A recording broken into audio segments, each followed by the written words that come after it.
इस विस्तृत और गहन चर्चा में बहुत बहुत स्वागत है। आज का विषय शिक्षा जगत के एक ऐसे पहलू पर केंद्रित है जिसे अक्सर अक्सर बहुत जटिल, नीरस या सच कहूं तो थोड़ा डरावना मान लिया जाता है। हाँ, डरावना शब्द बिल्कुल सही है। गणित के नाम से ही कई लोग घबरा जाते हैं। बिल्कुल। और हम बात कर रहे हैं शिक्षा में सांख्यिकी की, यानी स्टैटिस्टिक्स इन एजुकेशन। आज की हमारी इस चर्चा का आधार एक बेहद ज्ञानवर्धक शैक्षिक ऑडियो व्याख्यान है।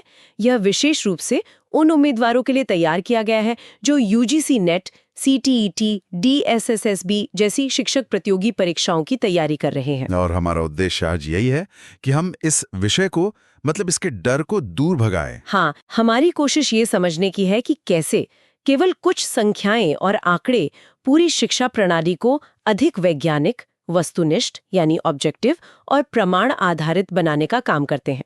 तो चलिए इसे थोड़ा आसान भाषा में समझते हैं। सांख्यिकी को अक्सर गणित के एक बहुत ही भारी भरकम हिस्से के रूप में देखा जाता है। लेकिन अगर हम इसके मूल में जाए तो ये केवल डेटा का विज्ञान है।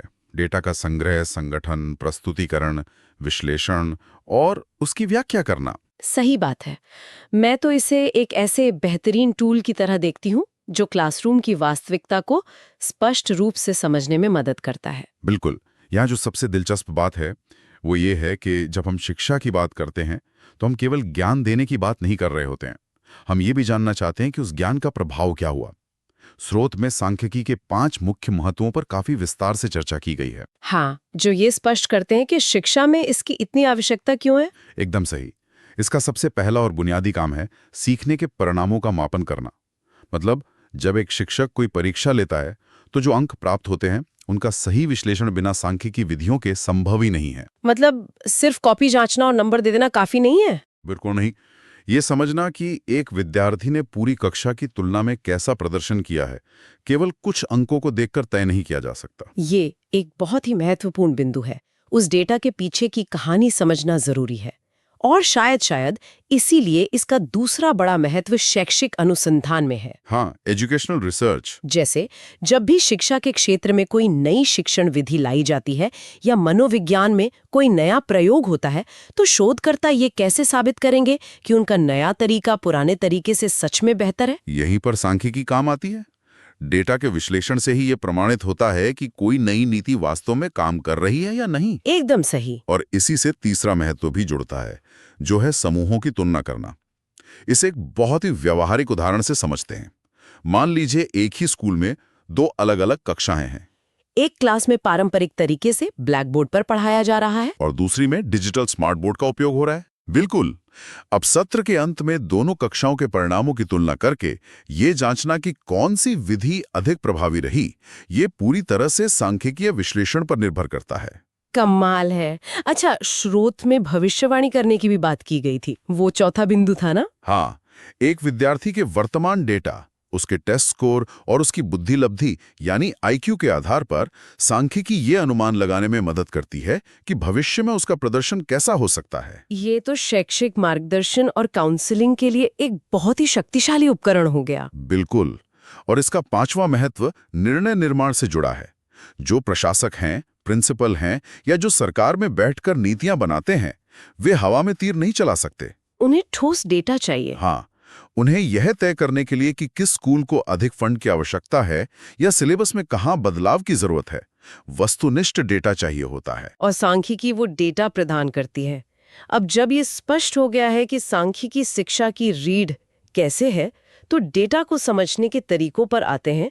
स्रोत में इसे मुख्य रूप से 2 प्रकारों में बांटा गया है। वर्णनात्मक सांख्यिकी और अनुमानात्मक सांख्यिकी, मतलब डिस्क्रिप्टिव और इन्फ्रेंशियल स्टैटिस्टिक्स। इन दोनों के बीच की जो रूपरेखा है ना, वो समझना बहुत दिलचस्प है। इन दोनों के बीच का अंतर वास्तव में पूरे सांख्यिकीय विज्ञान का आधार है। वर्णनात्मक सांख्यिकी, जैसा कि नाम से ही स्पष्ट है, ये डेटा का वर्णन करती है। मतलब जो डेटा हमारे सामने है बस उसी की बात करते हैं। बिल्कुल। जो डेटा मौजूद है उसे संक्षेप में और एक अर्थपूर्ण तरीके से प्रस्तुत करने का काम डिस्क्रिप्टिव स्टैटिस्टिक्स का है। जब एक शिक्षक अपनी क्लास के परीक्षा परिणामों का औसत निकालता है तो वो इसी का उपयोग कर रहा होता है। इसमें मीन, मीडियन, मोड और स्टैंडर्ड डेविएशन शामिल होते हैं। हाँ, और ये केवल उसी समूह के बारे में जानकारी देता है जिसका डेटा हमने इकट्ठा किया है। ये उस समूह से बाहर जाकर कोई दावा नहीं करता। मतलब ये सिर्फ क्या है का जवाब देता है।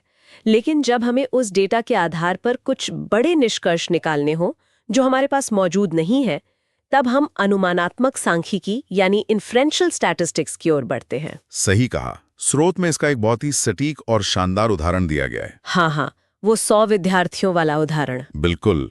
मान लीजिए किसी राज्य में लाखों विद्यार्थी पढ़ाई कर रहे हैं।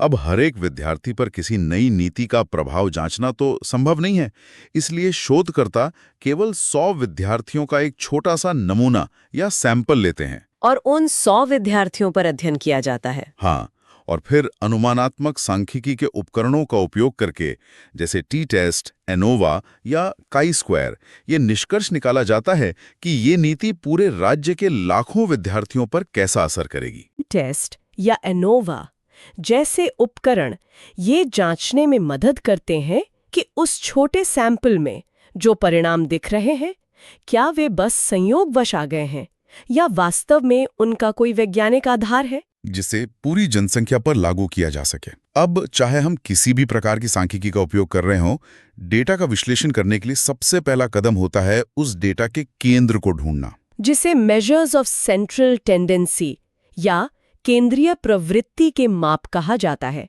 इसके 3 सबसे प्रमुख हिस्से हैं: मीन, मीडियन और मोड। ये डेटा के बीच के हिस्से को पकड़ने की कोशिश है।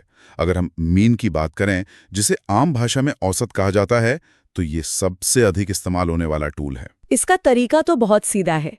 जितने भी अंक हैं उन सभी को जोड़ लें और कुल संख्या से भाग दे दें। बिल्कुल। स्रोत के उदाहरण को ही लें तो यदि 3 विद्यार्थियों को एक टेस्ट में 40, 50 और 60 अंक मिले हैं, तो इन तीनों का योग हुआ 150। और इसे 3 से भाग देने पर मीन 50 आता है। हाँ, इसकी सबसे अच्छी बात यह है कि ये हर एक विद्यार्थी के अंक को महत्व देता है।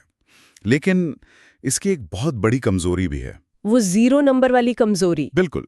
अगर क्लास के एक विद्यार्थी को 0 अंक मिले और बाकी सबको 90 या 100, तो पूरी कक्षा का औसत इस तरह गिरेगा कि लगेगा जैसे पूरी क्लास का ही प्रदर्शन खराब है।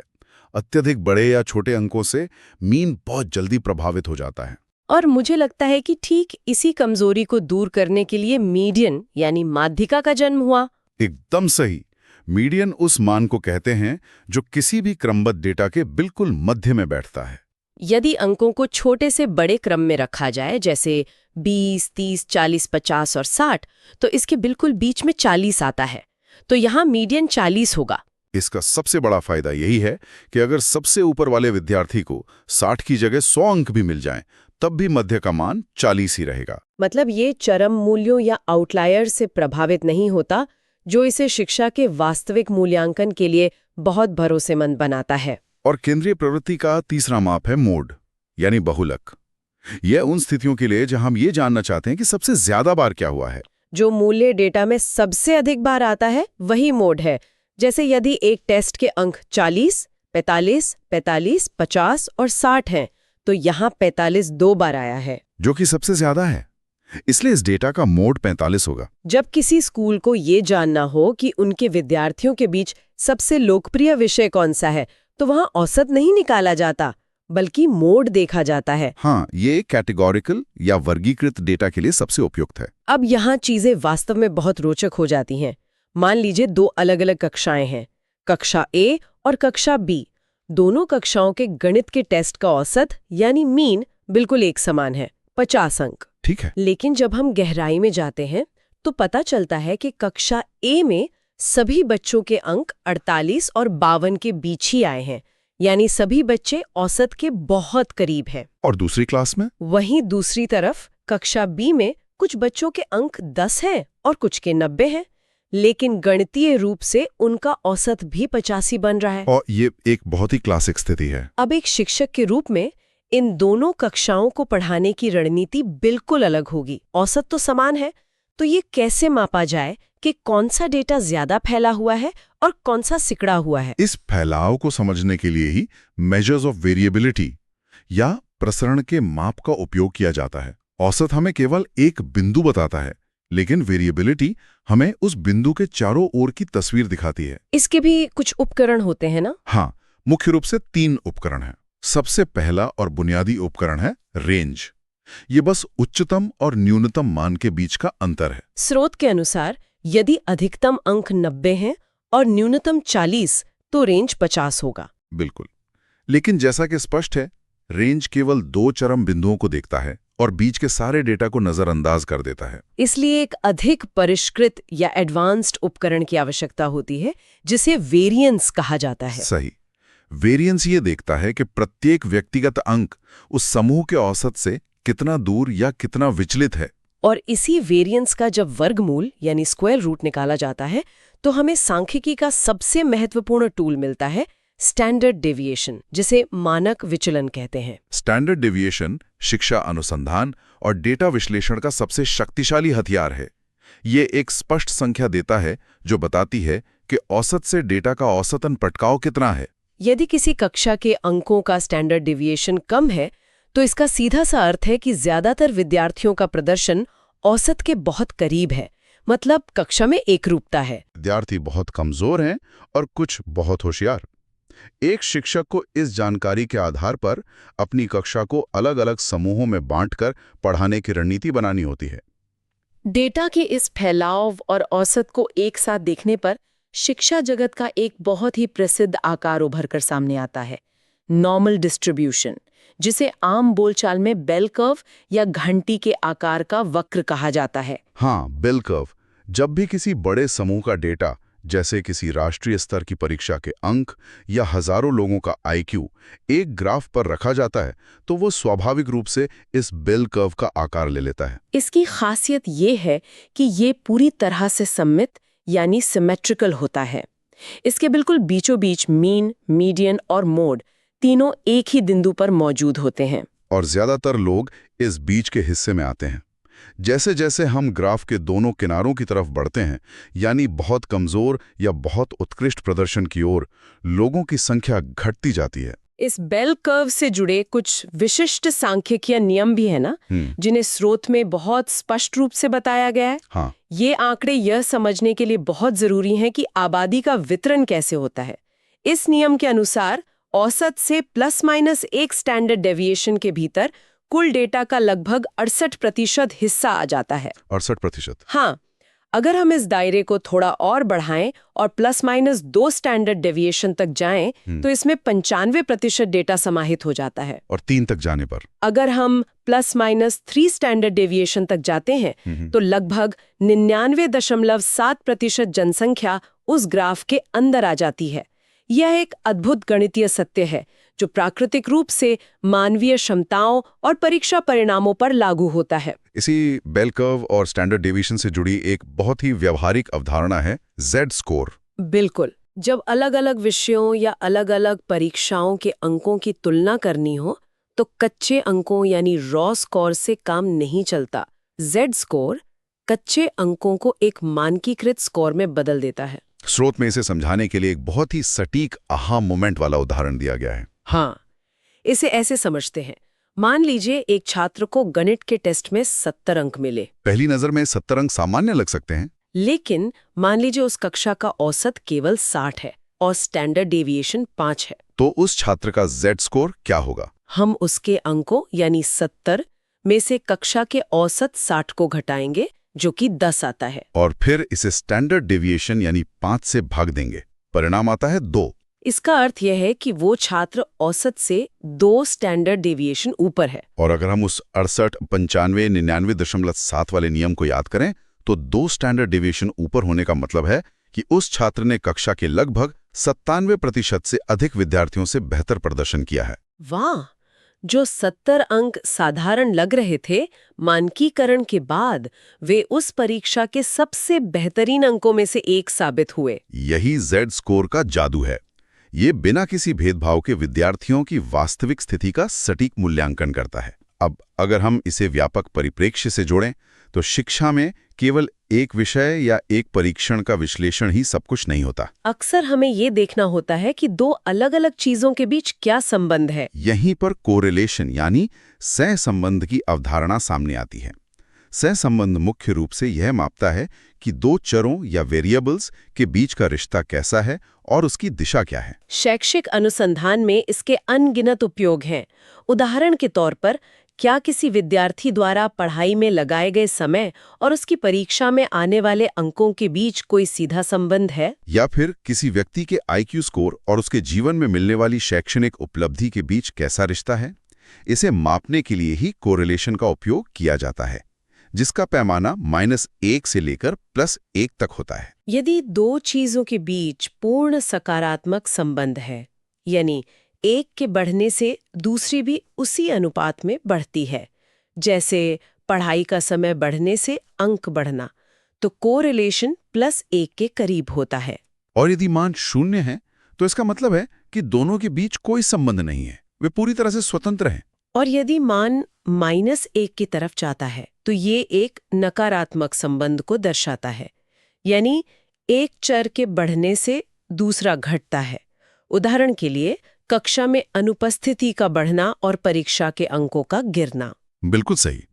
इन सभी उपकरणों का इस्तेमाल परीक्षणों के निर्माण में, उन्हें विश्वसनीय और वैध बनाने में और पूरे पाठ्यक्रम की रूपरेखा तैयार करने में बड़े पैमाने पर किया जाता है। तो इस सब का क्या निष्कर्ष निकलता है? इस पूरी चर्चा को समेटते हुए ये बिल्कुल स्पष्ट हो जाता है कि शिक्षा में सांख्यिकी केवल जटिल गणितीय सूत्रों या भारी भरकम कैलकुलेशन का जाल नहीं है। नहीं, बिल्कुल नहीं। यह एक ऐसा माध्यम है जो पूरी शिक्षा प्रणाली को व्यवस्थित, पारदर्शी और ठोस प्रमाणों पर आधारित बनाता है। जो भी उम्मीदवार UGC नेट, CTET या अन्य किसी भी शिक्षक प्रतियोगी परीक्षा की तैयारी कर रहे हैं, उनके लिए mean, median, variance, bell curve और Z स्कोर जैसी अवधारणाओं को समझना केवल परीक्षा के प्रश्न हल करने तक सीमित नहीं है। ये इस बात की बुनियादी समझ है कि शिक्षा कैसे काम करती है। एकदम सही। यह ज्ञान यह समझने के लिए है कि हमारे समाज में ज्ञान, बुद्धिलब्धि और सफलता जैसी अमूर्त चीजों को किस तरह से मापा और आंका जाता है। पर यह सब एक महत्वपूर्ण प्रश्न भी खड़ा करता है। वो क्या? ये पूरी सांख्यिकीय प्रणाली बहुत शानदार ढंग से काम करती है, विशेषकर जब हम बड़े समूहों की बात करते हैं। लेकिन अगर शिक्षा के क्षेत्र में सब कुछ नॉर्मल डिस्ट्रीब्यूशन या बेल कर्व के 99.7% के अंतर्गत आ जाता है, तो उन अनोखी और असाधारण प्रतिभाओं का क्या होता है जो इस वक्र के एकदम चरम सिरों पर मौजूद होती हैं? जो इस 99.7% के बाहर है? हाँ, क्या Z स्कोर जैसे मानकीकृत तरीके शिक्षा को पूरी तरह से निष्पक्ष और न्यायसंगत बनाते हैं? या फिर क्या ऐसा भी हो सकता है कि ये सांख्यिकीय उपकरण विद्यार्थियों की व्यक्तिगत, जटिल और अनोखी यात्रा को महज एक ग्राफ के डेटा पॉइंट में समेटकर रख देते हैं? यह वास्तव में एक ऐसा विचार है जो गहराई से सोचने पर मजबूर कर देता है। जहां एक ओर सांख्यिकी शिक्षा को एक वैज्ञानिक आधार देती है, वहीं दूसरी ओर यह भी याद दिलाती है कि हर संख्या के पीछे एक वास्तविक व्यक्ति होता है, जिसे पूरी तरह से केवल समीकरणों में नहीं बांधा जा सकता। इसी विचारोत्तेजक मोड़ पर हम आज के इस गहन विश्लेषण को समाप्त करते हैं। इस पूरी चर्चा से जुड़ने के लिए और सांख्यिकी के इस दिलचस्प